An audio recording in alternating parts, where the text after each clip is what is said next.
Hello guys, കുറേ നാൾക്ക് ശേഷം ഞാൻ വീണ്ടും നിങ്ങളുടെ മുന്നിലെത്തിയിരിക്കുകയായിരുന്നു ഒരു കുട്ടി വ്ലോഗുമായിട്ട്. ഇന്നത്തെ എൻ്റെ വീഡിയോ എന്ന് പറയുന്നത് ഒരു സിനിമയ്ക്ക് പോകുന്ന കഥയാണ്. കുറേ നാളുകൾക്ക് ഇടവേളയ്ക്ക് ശേഷം വീണ്ടും ഒരു വീഡിയോയ്ക്ക് മുന്നിലെത്തുകയാണ്. ഇന്നത്തെ സിനിമയ്ക്ക് പോക്ക് ഞാനും എൻ്റെ അനിയത്തിയും കുട്ടൂസുമായിട്ട് ചേർന്നിട്ടുള്ളായിരുന്നു. ഞങ്ങൾ 3 പേരും കൂടിയായിട്ടായിരുന്നു സിനിമയുടെ യാത്ര. പച്ചാച്ചത്ത എന്ന് പറയുന്ന സിനിമയായിരുന്നു ഞങ്ങൾ കാണാനായിട്ട് പ്ലാൻ ചെയ്തത്.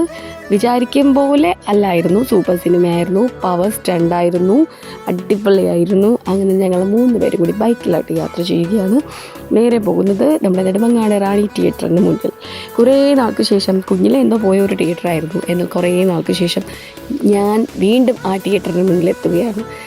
വിചാരിക്കും പോലെ അല്ലായിരുന്നു, ഒരുപാട് ആളുകളായിരുന്നു ഇവിടെ, ഹൗസ്ഫുള്ളായിരുന്നു ശരിക്കും.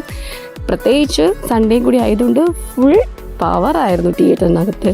നമുക്ക് പ്രതീക്ഷിക്കാതെ തന്നെ അതിലേക്ക് കടന്നു വരികയാണ് നമ്മുടെ മമ്മൂട്ടി മച്ചാൻ. സൂപ്പറായിരുന്നു, അടിപൊളിയായിരുന്നു. എൻട്രിയും സൂപ്പറായിരുന്നു. റോഷൻ മാത്യു, അർജുൻ അടിപൊളിയായിട്ട് അഭിനയിച്ചു. ആദ്യം ഇച്ചിരി ബോറിംഗ് ആയിട്ട് തോന്നും എങ്കിലും, പക്ഷേ തുടക്കം ഇച്ചിരി ഒരു ഇതായിരുന്നു എങ്കിൽ പോലും ലാസ്റ്റ് ഫൈറ്റ് യാതൊരു നെഗറ്റീവും പറയാനായിട്ടില്ല. ഫൈറ്റാണ് ഇതിൻ്റെ പവർ. അങ്ങനെ അടിപൊളിയായിട്ട് ഞങ്ങൾ സിനിമയ്ക്ക് കണ്ടു. അങ്ങനെ ഞങ്ങൾ ഇറങ്ങിയിരിക്കുകയാണ്. Okay, bye by.